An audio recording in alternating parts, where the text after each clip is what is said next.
ಎಲ್ಲರಿಗೂ ನಮಸ್ಕಾರ ಸ್ನೇಹಿತರೆ. ಭಾರತ ಮತ್ತು ಪಾಕಿಸ್ತಾನ ನಡುವಿನ 2026ರ T20 ವಿಶ್ವಕಪ್ ಪಂದ್ಯದಲ್ಲಿ ನಮ್ಮ ಭಾರತದ ವಿರುದ್ಧ ಪಾಕಿಸ್ತಾನ ತಂಡ ಹೀನಾಯವಾಗಿ ಆದರೆ ಸೋತಿದೆ.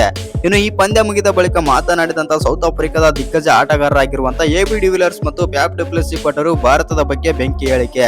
ಅಷ್ಟಕ್ಕೂ ಎಬಿಡಿ ಮತ್ತು ಫ್ಯಾಫ್ ಡು ಪ್ಲೆಸಿಸ್ ಹೇಳಿದ್ದನ್ನು ಕೇಳಿದ್ರೆ ನೀವು ಕೂಡ ಕ್ಲಾಪ್ಸ್ ಹಾಕೋದು ಪಕ್ಕ.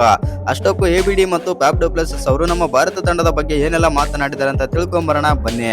ಅದಕ್ಕಿಂತ ಮುಂಚೆ ಪಾಕಿಸ್ತಾನ ವಿರುದ್ಧ ನಮ್ಮ ಟೀಮ್ ಇಂಡಿಯಾದ ಅಬ್ಬರ ಹೇಗಿತ್ತಂತ ಕಮೆಂಟ್ ಮಾಡೋದನ್ನ ಮರಿಬೇಡಿ. ಎಸ್ಪೆಷಲಿ ಇಶಾನ್ ಕಿಶನ್ ಅವರ ಬ್ಯಾಟಿಂಗ್ ಬಗ್ಗೆನೂ ಕೂಡ ಕಮೆಂಟ್ ಮಾಡಿ. ಇನ್ನು ನಮ್ಮ ಭಾರತ ತಂಡ ಈ ಪಂದ್ಯದಲ್ಲಿ ಆದ್ರೆ ಟಾಸ್ ಸೋಲುತ್ತೆ. ಇನ್ನು ಟಾಸ್ ಸೋತು ಮೊದಲು ಬ್ಯಾಟಿಂಗ್ ಮಾಡಿದಂತ ನಮ್ಮ ಭಾರತ ತಂಡದ ಪರ ಅಭಿಷೇಕ್ ಶರ್ಮಾ ಅವರು 0 ರನ್ಗೆ ಆದ್ರೆ ಔಟ್ ಆಗ್ತಾರೆ.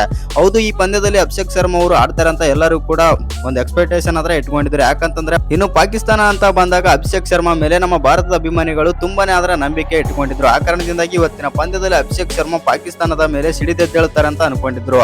ಆದ್ರೆ ಇವತ್ತಿನ ಪಂದ್ಯದಲ್ಲಿ ಅಭಿಷೇಕ್ ಶರ್ಮಾ 0ಗೆ ಔಟ್ ಆಗ್ತಾರೆ. ಇನ್ನು ತಿಲಕ್ ವರ್ಮಾ ಕೂಡ ಅಂತ ಹೇಳ್ಕೊಳ್ಳೋಂತ ಪರ್ಫಾರ್ಮೆನ್ಸ್ ಮಾಡಲಿಲ್ಲ. ಇನ್ನು ಇಶಾನ್ ಕಿಶನ್ ಮಾತ್ರ ಪಾಕಿಸ್ತಾನದ ಬೌಲರ್ಸ್ ಗಳನ್ನ ಪುಡಿ ಮಾಡಿದ್ರು ಅಂದಿರೋ ತಪ್ಪಿಲ್ಲ. ಹೌದು ಸ್ನೇಹಿತರೆ, ಒಂದ್ ಕಡೆ ವಿಕೆಟ್ ಹೋದ್ರು ಕೂಡ ಸ್ಟ್ರಗಲ್ ಮಾಡದೆ ಮತ್ತು ಯಾವುದೇ ನಂಬಿಕೆನೂ ಕಳ್ಕೊಳ್ಳದೆ 40 ಬಾಲ್ಗಳಲ್ಲಿ 77 ರನ್ ಆದ್ರೆ ಹೊಡಿತಾರೆ. 10 4 ಮತ್ತು 3 6 192ರ ಸ್ಟ್ರೈಕ್ ರೇಟ್ ನಲ್ಲಿ ಬ್ಯಾಟಿಂಗ್ ಮಾಡ್ತಾರೆ. ಇನ್ನು ಸೂರ್ಯಕುಮಾರ್ ಯಾದವ್, ನಾಯಕ ಸೂರ್ಯಕುಮಾರ್ ಯಾದವ್ ಅವರು ಕೂಡ ಒಂದೊಳ್ಳೆ ಪರ್ಫಾರ್ಮ್ ಮಾಡ್ತಾರೆ ಅಂತಾನೆ ಹೇಳ್ಬೋದು. ಇನ್ನು ಇಶಾನ್ ಕಿಶನ್ ಅವರು ಈ ಪಂದ್ಯದಲ್ಲಿ 77 ರನ್ ಆದ್ರೆ ಹೊಡಿತಾರೆ. ಇನ್ನು ಸೂರ್ಯಕುಮಾರ್ ಯಾದವ್, ನಾಯಕ ಸೂರ್ಯಕುಮಾರ್ ಯಾದವ್ ಬಗ್ಗೆ ಮಾತಾಡಲೇಬೇಕು. 29 ಬಾಲ್ಗಳಲ್ಲಿ 32 ರನ್ ಆದ್ರೆ ಹೊಡಿತಾರೆ. ಇನ್ನು ಇನ್ನೊಂದೇನಪ್ಪ ಅಂತಂದ್ರೆ ಈ ಪಂದ್ಯದಲ್ಲಿ ದೊಡ್ಡ ಹಾರ್ಟ್ ಬ್ರೇಕ್ ಆಗಿದ್ದೇನಂತಂದ್ರೆ ಹಾರ್ದಿಕ್ ಪಾಂಡ್ಯ ಅವರು ಕೂಡ ಡಕ್ಔಟ್ ಆಗ್ತಾರೆ. ಈ ಪಂದ್ಯದಲ್ಲಿ ಅಭಿಷೇಕ್ ಶರ್ಮಾ, ಹಾರ್ದಿಕ್ ಪಾಂಡ್ಯ ಆಡ್ತಾರೆ ಅಂತ ಅನ್ಕೊಂಡಿದ್ರು. ಆದ್ರೆ ಇವರಿಬ್ಬರು ಕೂಡ ಹಾರ್ಟ್ ಬ್ರೇಕ್ ಅಂದ್ರೆ ಡಕ್ಔಟ್ ಆಗುವ ಮೂಲಕ ಎಲ್ಲ ಇಂಡಿಯನ್ ಅಭಿಮಾನಿಗಳ ಹೃದಯ ಕೂಡ ಒಡೆದು ಹೋಯ್ತು ಅಂತಾನೆ ಹೇಳ್ಬೋದು. ಒಟ್ಟಲ್ಲಿ ನಮ್ಮ ಟೀಮ್ ಇಂಡಿಯಾ ಬಂದ್ಬಿಟ್ಟು ಮೊದಲು ಬ್ಯಾಟಿಂಗ್ ಮಾಡಿ 175 ರನ್ ಆದ್ರೆ ಹೊಡಿತಾರೆ. ಇನ್ನು ಈ ಟಾರ್ಗೆಟ್ ಅನ್ನ ಚೇಸ್ ಮಾಡೋಕ್ಕಾಗಿದೆ ಪಾಕಿಸ್ತಾನ ತಂಡ ಹೀನಾಯವಾಗಿ ಆದ್ರೆ ಸೋತಿದೆ. ಎಸ್ಪೆಷಲಿ ಬೌಲಿಂಗ್ ಬಗ್ಗೆ ಮಾತಾಡಲೇಬೇಕು.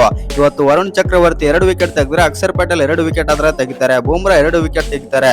ಇನ್ನು ಕುಲ್ದೀಪ್ ಯಾದವ್, ತಿಲಕ್ ವರ್ಮಾ, ಹಾರ್ದಿಕ್ ಪಾಂಡ್ಯ ತಲಾ ಒಂದೊಂದು ವಿಕೆಟ್ ಆದ್ರೆ ತೆಗಿತಾರೆ. ಇವತ್ತು ನಮ್ಮ ಟೀಮ್ ಇಂಡಿಯಾದ ಪರ 6 ಬೌಲರ್ಸ್ ಮಾಡಿದ್ರೆ 6 ಬೌಲರ್ಸ್ ಒಂದೊಂದು ವಿಕೆಟ್ ಆದ್ರೆ ತೆಗಿತಾರೆ. ಮತ್ತು ಇನ್ನು ನಮ್ಮ ಟೀಮ್ ಇಂಡಿಯಾ ಪರ ಅದ್ಭುತ ಬೌಲಿಂಗ್ ಮತ್ತು ಬ್ಯಾಟಿಂಗ್ ಮಾಡಿದಾರೆ ಅಂತಾನೆ ಹೇಳ್ಬೋದು ಎಲ್ಲ ಆಟಗಾರರು. ಆದ್ರೆ ಬ್ಯಾಟಿಂಗ್ ಅಲ್ಲಿ ಸ್ವಲ್ಪ ಕೊರತೆ ಕಂಡಂತೆ ಆಯ್ತು. ಆದ್ರೆ ಇಶಾನ್ ಕಿಶನ್ ಅವರು ಬ್ಯಾಟಿಂಗ್ ಮಾತ್ರ ಸಖತ್ತಾಗೇ ಇತ್ತು. ಇನ್ನು ಈ ಪಂದ್ಯ ಗೆದ್ದ ಬಳಿಕ ಮಾತನಾಡಿದಂತ ಸೌತ್ ಆಫ್ರಿಕಾದ ದಿಗ್ಗಜ ಆಟಗಾರರು ಆಗಿರುವಂತಹ ಎಬಿ ಡಿವಿಲಿಯರ್ಸ್ ಮತ್ತು ಫ್ಯಾಫ್ ಡು ಪ್ಲೆಸಿಸ್ ಏನೆಲ್ಲ ಮಾತನಾಡಿದ್ದಾರೆ, ಏನೆಲ್ಲ ಹೇಳಿದ್ರೆ ಅಂತ ಕೇಳಿದ್ರೆ ನೀವು ಕೂಡ ಸಾಕಾಗ್ತೀರಾ. ಅಷ್ಟಕ್ಕೂ ಫ್ಯಾಫ್ ಮತ್ತು ಎಬಿಡಿ ಏನೆಲ್ಲ ಮಾತಾಡಿದ್ರೆ ಅಂತಂದ್ರೆ ಟೀಮ್ ಇಂಡಿಯಾ ಬಂದ್ಬಿಟ್ಟು ತುಂಬಾನೇ ಸ್ಟ್ರಾಂಗ್ ಆಗಿದೆ ಎಂದು ಎಬಿಡಿ ಆದ್ರೆ ಹೇಳ್ತಾರೆ.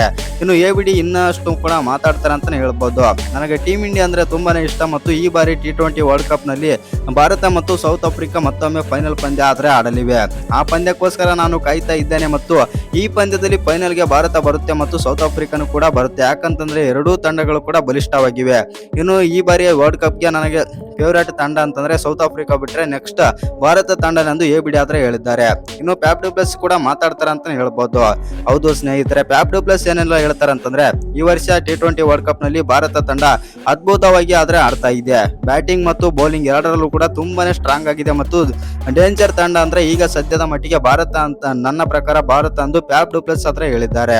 ಇನ್ನು ಈ ವಿಡಿಯೋ ಇಷ್ಟ ಆಗಿದ್ರೆ ಒಂದು ಲೈಕ್ ಮಾಡಿ, ಶೇರ್ ಮಾಡಿ. ಹಾಗೆ ಇನ್ನು ಯಾರು ಚಾನಲ್ಗೆ ಸಬ್ಸ್ಕ್ರೈಬ್ ಮಾಡ್ಕೊಂಡಿಲ್ಲ ಸಬ್ಸ್ಕ್ರೈಬ್ ಮಾಡ್ಕೊಂಡು ಬೆಲ್ ಐಕನ್ ಅನ್ನ ಆಲ್ ಇಟ್ಕೊಳ್ಳಿ. ಹಾಗೆ ಮರಿದೆ ವಿಡಿಯೋಗೊಂದು ಲೈಕ್ ಕೊಡೋದನ್ನ ಕೂಡ ಮರಿಬೇಡಿ.